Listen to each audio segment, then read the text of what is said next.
Guys, look at this. A 64-year-old Miss Kamala has the worst headache of her life. So this itself, as soon as they tell you worst headache of her life, you know what it is. She was brought into the hospital with photophobia and vomiting. She had two more things, photophobia and vomiting, sensitivity to the light, eyes. Right. On examination, you saw that she has neck stiffness also and bilateral extension of plantar reflex. So is this normal or abnormal? Yes, Babinski sinus positive.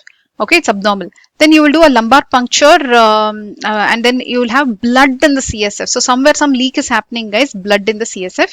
So then you will do an MRI, and the MRI again you will see blood in the subarachnoid space and in the ventricle. So blood. There is something that is leading to blood there. So there's no history of any I'm thinking head injury or anything.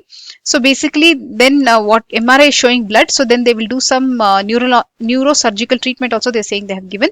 So that means they'll do some clipping or something for that from wherever the blood is coming, right? They have to stop the bleeding. Then she survived. What is the most probable diagnosis? So basically there is a ruptured berry aneurysm. This is the answer. Ruptured berry aneurysm. Okay, so this is the answer. Ruptured berry aneurysm, so which is leading to subarachnoid hemorrhage, SAH, subarachnoid hemorrhage. Is it clear, guys? Subarachnoid hemorrhage. Now let us see more about this, and then what we will do, we will also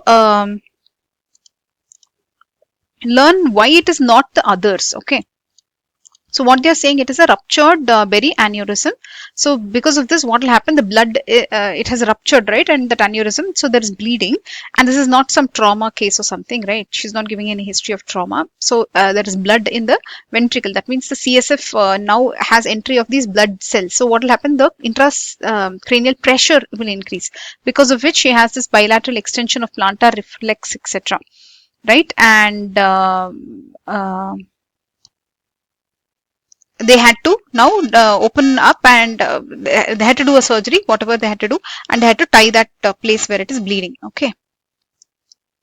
Now let us look at why it is not the others. So subarachnoid hemorrhage, this worst headache of life, thunderclap headache, or what they are saying here is that sudden in onset. Okay, it is not chronic, it is sudden, it's not, and it is, that's what you have to understand, sudden in onset. Okay. So basically this is happening in older people. This is something that you have to notice. And blood mixed with CSF, very big clue they are giving you. Blood in subarachnoid space, they are giving you clue.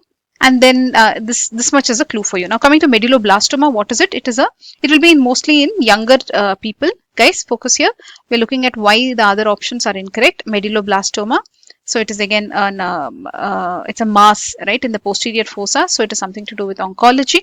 Here also, basically the thing is it will affect children. Okay, medulloblastoma. Here there'll be raised ICP, but it will be gradual. It will not be so sudden. Okay. Then you will not have blood and all in the CSF. Very important. Okay. Only pressure will be more in the CSF. Okay. Then coming to meningitis, meningitis will affect all ages. It's an infection. This what you have to do is you have to actually give antibiotics as a treatment, or antivirals if required. And here you might have a fever. Okay, fever may be there.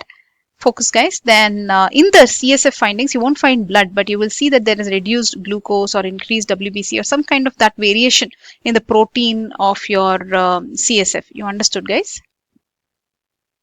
Elevated WBC, protein, low glucose. Okay, but there will be no blood as such. Got it, guys? Then coming to glioblastoma of parietal lobe, again this is something to do with the brain tumor that they are saying. Here you can have it's progressive. There can be neurological deficits, seizures. Okay, again it's gradual, right? Again there'll be no blood in CSF.